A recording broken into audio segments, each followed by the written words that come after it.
আসসালামু আলাইকুম বন্ধুরা। সকালে বাড়িতে গেছিলাম, আসার পথে করিমগঞ্জে বৃষ্টির নাগাল পাইলো। তো কি আর করা, অনেকক্ষণ অপেক্ষার পর বৃষ্টি থামলো, আবার শুরু করলাম আসা। তো আসতেছি, সামনে আইসা দেখি ওই যে এই অবস্থা। আপনারা তো বোধ বিভিন্ন ভিডিওতে অথবা ওই বিভিন্নভাবে শুনে থাকবেন যে কিশোরগঞ্জে আরেকটা নদীর উৎপত্তি হয়েছে। তো এই যে সামনেই দেখতেছেন নদী, আমাদের কিশোরগঞ্জ চামড়া রোডের যে সতালের অংশটুকু, ঠিক এই অংশটুকুর কথা আমি বলতেছি।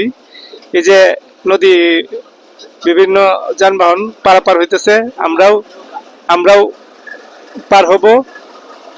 তো এটুকু শেয়ার করার জন্য, আপনাদের সাথে শেয়ার করার জন্যই মূলত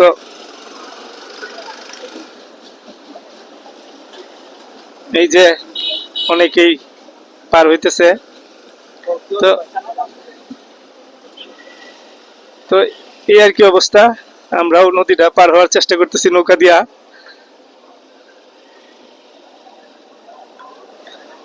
এই দোয়া করেন,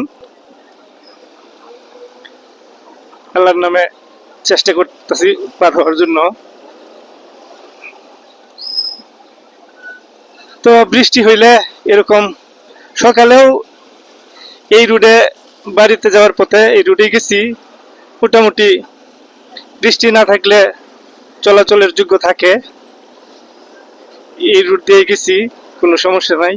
আসার সময় একটু বৃষ্টি হয়েছে, তো রাস্তার এই অবস্থা। এটা আসলে কর্তৃপক্ষের দৃষ্টি আকর্ষণের জন্য অনেকেই ভিডিও করে আপলোড করছে, তো এটার কোনো ব্যবস্থা নিচ্ছে না কর্তৃপক্ষ। তো এই যে দেখেন অবস্থা, আসলে যে কোনো সময় যে কোনো ধরনের দুর্ঘটনা ঘটতে পারে, কারণ গর্ত হয়ে পড়ছে অলরেডি। আমারই অনেক ভয় লাগতেছে। তো ছোট ছোট খাল, মানে কতটুকু গর্ত, কতটুকু বুঝার কোনো ব্যবস্থা নাই, পানির নিচে থাকে ছোট ছোট অংশগুলো। তো অনেক রিস্ক, অনেক অসুবিধা। এটা খুবই দ্রুত মেরামত করার দরকার। তো এই আর কি, মোটামুটি ওই ভাঙা অংশটুকু পার হয়ে পড়ছি, সামনে আছে আরেকটুকু। তো এ পর্যন্তই ছিল আজকে, ভালো থাকবেন, খুদা হাফেজ।